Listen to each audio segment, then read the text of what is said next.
እናታችን የእመቤታችን የቅድስት ድንግል ማርያም የአስራት የኩራት ልጆች የጻድቃን የቅዱሳን ወዳጆችና አገልጋዮች የምትሆኑ ምእመናን ሁላችሁም ይህንን መርሃ ግብር የምትከታተሉ እንኳን ለጌታችንና ለመድኃኒታችን ለኢየሱስ ክርስቶስ በዓለ ጥምቀት በሰላምና በጤና አደረሳቸው።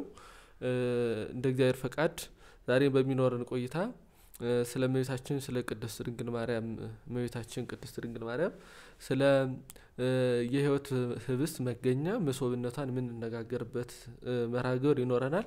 የትምህርታችን መነሻ ኃይለ ቃል የሚሆነው በመጽሐፈ እንዚራ ስብሐት በተባለ የአባ ጊዮርጊስ ዘጋስጫ ከደረሳቸው ድርሳናት መካከል አንዱ በሆነው መጽሐፈ እንዚራ ስብሐት ላይ ባለ አንድ ኃይለ ቃል ላይ ተነስተን እንነጋገራለን። አንቲ መሶብ ወልድኪ ሲሳይ፣ አንቺ መሶብ ነሽ ልጅሽ ደግሞ መንፈሳዊ መብል መጠጥ ነው ብሎ አባታችን አባ ጊዮርጊስ ዘጋስጫ ይናገራል። ይሄንን ነገር ከመነጋገራችን አስቀድሞ የፍጥረታት ጥንትና መጀመሪያ የሆኑትን የአዳምና የሔዋንን ነገር መነጋገር ይገባናል። ዲያብሎስ ምንም ህግና ስራ ሳይኖረው በዚህ የተነሳ ስቷል። ከሱ ከሳተ በኋላ እግዚአብሔር አምላካችን የዲያብሎስ ምትክ የሚሆን በአርአያውና በአምሳሉ ያማረ ፍጥረትን አዳምን ፈጥሯል። ዲያብሎስ ይኖርበት የነበረው ደግሞ ኢየሩሳሌም ሰማያዊት ለከበረው ፍጥረት ለአዳም ሰጥቶታልና አዳምን ይወደው ስለነበረ አዳም እንደ ዲያብሎስ ህግ ሳይሰራለት እንዳይሰጥ እግዚአብሔር አንድ ህግ ሰርቶታል። ይህም ህግ ዕፀ በለስን እንዳትበላ የሚል ህግን ሰርቶለታል። ለእመበላይ ከእምዝንቱ ዕፅ ሞተ ትመውት፣ ከዚህ ዕፅ የበላ ጊዜ ሞትን ትሞታለህ ብሎ አምላካችን የፍጡርና የፈጣሪ የገዥና የተገዥ ምልክት እንዲሆን ዕፀ በለስን በገነት መካከል አኖራል። ታዲያ አባታችን አዳም በገነት 7 ዓመት ዕፀ በለስን ሳይመገብ የእግዚአብሔር ጠብቆ በተድላ በደስታ እንደ መላእክት እግዚአብሔር ሲያመሰግን ነው። ከዛ በኋላ ግን እንደምታውቀው ዲያብሎስን ቃል በሰማ ጊዜ ከሰማን በኋላ ይሄን ዕፅ በልቼ አምላክነትን አገኛለሁ በማለቱ የተነሳ ያንን ዕፅ በልቷል። በዚህ የተነሳ አምላክነት ሊያገኝ ቀርቶ ከነበረበት ክብር ተዋርዶ ወደ ምድር እንዲወድቅ ሆኗል። ስለዚህ በፍጥረት መጀመሪያ በደል የመጣው ምንድን በማድረግ ነው ከተባለ በመብላት ነው። ስለዚህ እግዚአብሔር አምላካችን በመብላት የመጣውን ጥፋት ሊያድነው የመጣውም ደግሞ በመብል ነው። አባቶቻችን ሲናገሩ እሾህን በእሾህ ይላሉ። እሾህ የሚወጣው በእሾህ ነው። እንዲሁ ደግሞ በመብል የመጣ ሞት ድህነት የሚመጣው ደግሞ በመብል ነውና አምላካችን በመብል ድህነትን ሊያመጣ ትንቢትን አናግሯል።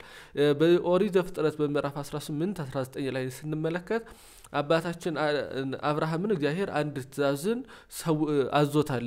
ለአብርሃም ሶኦ ለወልድከ ልጅህን ስለኔ ብለህ መስዋዕት አድርገህ አቅርብልኝ ብሎታል። የዚህ ጊዜ አባታችን አብርሃም ልጁን ይስሐቅን አስከትሎ አገልጋዮቹን አስከትሎ ሞሪያም ወደ ተባለ ተራራ ይስሐቅን ይዞ ወጥቷል። ታዲያ ይስሐቅን ወደዛ ተራራ ይዞ ሲወጣ ይስሐቅ ለመስዋዕት የሚሆነውን እንጨት ተመልክቷል። ከዛም ከመመልከቱም ባለፈ ለመስዋዕት የሚሆነውን በግን አላየም። በዚህ ጊዜ አንድ ጥያቄ ጠይቆታል።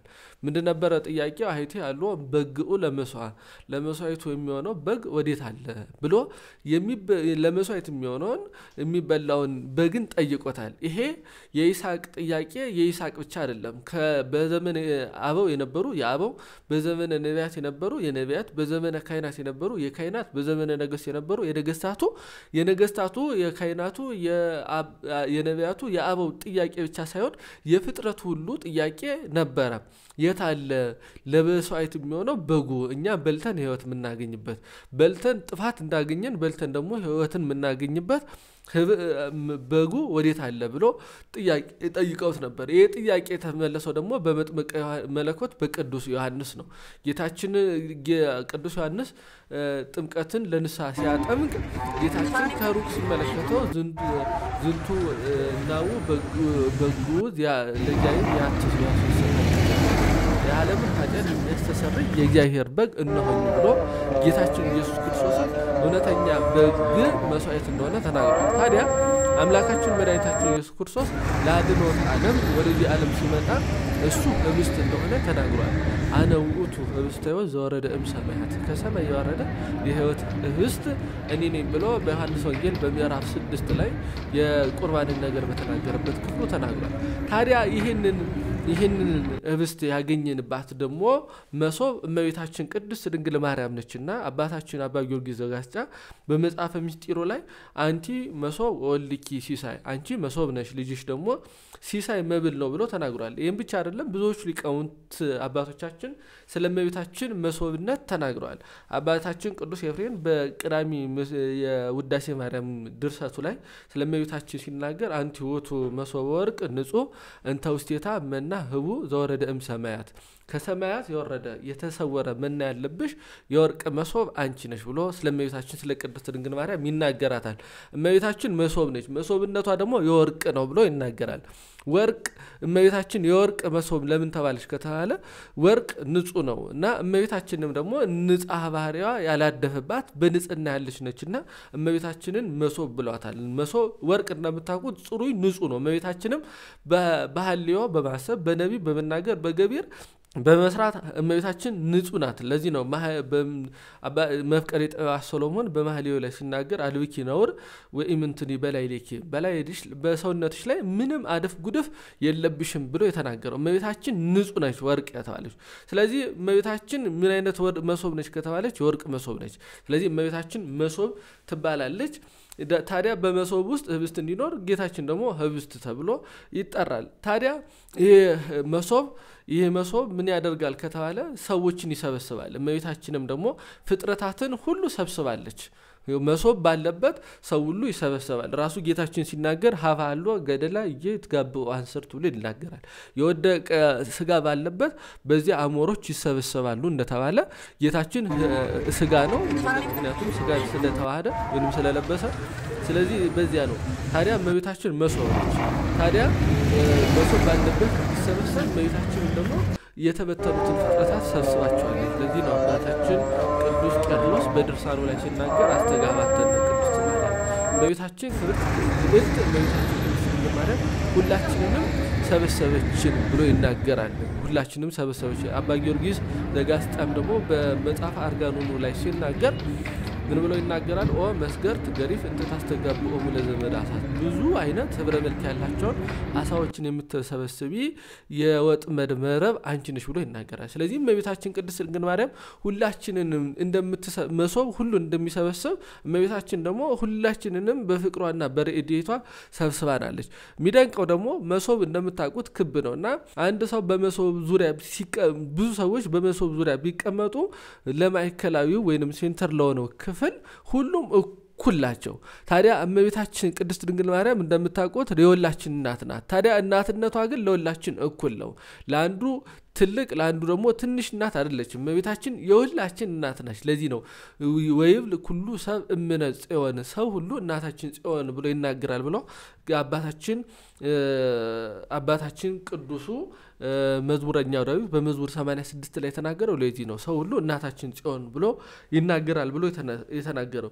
ታዲያ እመቤታችን ቅድስት ድንግል ማርያምን የመሶብነቷን ነገር በዚህ በመጽሐፈ ሰዓታትም ላይ በሰፊው ተነግሯል። ከርስኪ መሶብ ፍሬ ማይጸንኪ ልሁብ ማይጸንሽ መሶብ ነው፣ ልጅሽ ደግሞ የማይጸንሽ ፍሬ ኢየሱስ ክርስቶስ ደግሞ መብል መጠጥ ነው። እየለክፎ እደኪሮ ለዘይበሎ በአሚን ወያጸገቦ ለርሁብ በንጽህና በቅድስና ሆኖ ደግሞ ለሚመገበው ይሄንን ህብስት ዳግመኛ ራብን አያስከትልበትም ብሎ እመቤታችን የሰጠችን መሶብ መብል ምን አይነት መብል ነው ካልን ደግሞ የማያስር የማያስጠማ መብል መጠጥ ነው። ለዚህ ነው አባታችን አባ ሕርያቆስ እመቤታችንን ሲያመሰግናት ወበንተዝ ናብየኪ ወናፈቀረኪ እስመ ወለድኪ ለነ መብላ ጽድቅ ዘበአማን ወስት ሕይወት ዘበአማን ይላል። እውነተኛውን መብል እውነተኛውን መጠጥ ስለሰጠሽን ድንግል ሆይ እናከብርሻለን እናገንሻለን ብሎ የተናገረው። ስለዚህ እመቤታችንን ከምናመሰግንበት ብዙ ምክንያቶቻችን መካከል አንዱ ምክንያቱ ምንድነው ከተባለ ተርበን ለነበር ነው ፍጥረታት ሁሉ እውነተኛ መብል እውነተኛ መጠጥ ኢየሱስ ክርስቶስ ወልዳልናለችና እናመሰግናታለን። እንኳን እውነተኛውን መብል ዘላለማዊ መብል የሰጠ ይቅርና ሰው ተርቦ ሳለ መንገድ ላይ ሲሄድ ከተራበ በተጠባ ጊዜ ጥቂት ውሃና ጥቂት መብል የሰጠው ሰው እንዲያመሰግን እመቤታችን ደግሞ የሰጠችን መብል ሰማያዊ መብል ነው። ስለዚህ እመቤታችንን ቅድስት ድንግል ማርያምን እናመሰግናለን። ለዚህ ነው አባታችን አባ ጊዮርጊስ በመጽሐፈ ሰዓታት ላይ ምንተኑ አስያኪ ሴተ በእንተ ኩሉ ዘገበርኪ ሊተ ስላደረግሽልኝ ነገር ሁሉ ምንስ ወሮታ እከፍልሻለሁ ብሎ ይናገራል። ስለዚህ እመቤታችን ከሰጠችን ነገር መካከል አንዱ መብል ምኑ ነው ከተባለ መብሉ ሰጣናለችና እናመሰግናታለን። ከዚህ ጋር ተያይዞ እመቤታችንን ስናመሰግናት ይትነገር ስመ ወልድኪ በየ ይትነገር ስመኪ ብሎ በዚህ በመጽሐፈ አርጋኖኑ ላይ አባታችን አባ ጊዮርጊስ ዘጋስጫ ይናገራል። የልጅሽ ስም በተጠራበት በዚህ አንቺ ስም ይጠራል ብሎ አባ ጊዮርጊስ ይናገራል። እውነት ነው። ጌታችን ኢየሱስ ክርስቶስ ህብስት ብለናልና ህብስቱን ይዘን መሶቡን ሳንይዝ መኖር አንችልም። ምክንያቱም ህብስቱ የተገኘው ከመሶቡ ስለሆነ ጌታችን የተገኘው ከመቤታችን ነው። ልጁን ይዞ ሲያበቃ እናቱን መተው አይቻልም። አባታችን መልአኩ ቅዱስ ገብርኤልም ዮሴፍን ወደ ስደት ሊልከው ባለ ጊዜ ወደ ግብጽ እንዲሸሽ በነገረው ጊዜ ምን ብሎ ነው የተናገረው ከተባለ ህፃኑንና እናቱን ይዘ ወደ ግብጽ ሽሽ ነው ብሎ የተናገረው። ስለዚህ ልጁን ጠርቶ ሲያበቃ እናቱን ተዋት አላለም። ሁለቱንም ይዘ ወደ ግብጽ ሽሽ ነው ያለው። ምክንያቱም እናቱ ባለችበት ልጁ ባለበት እናቱ እመቤታችን ቅድስት ድንግል ማርያም አትለይምና ማለት ነው። ስለዚህ እመቤታችን ቅድስት ድንግል ማርያም እውነተኛውን መብል እውነተኛውን መጠጥ ያገኘንባት መሶባችን ነች። ፀሐዩን ያገኘንባት ምስራቃችን ነች እመቤታችን ቅድስት ድንግል ማርያም። ዝናብን ያገኘንባት ደመና ነች። ውሃውን ያገኘንባት ምንጭ ነች እመቤታችን ቅድስት ድንግል ማርያም።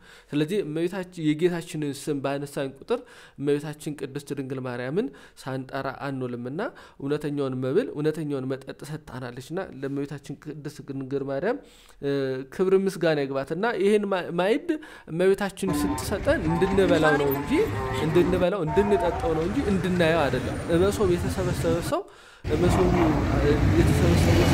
ያው የተሰበሰበው መብሉ የተዘጋጀው መብል እንዲበላ።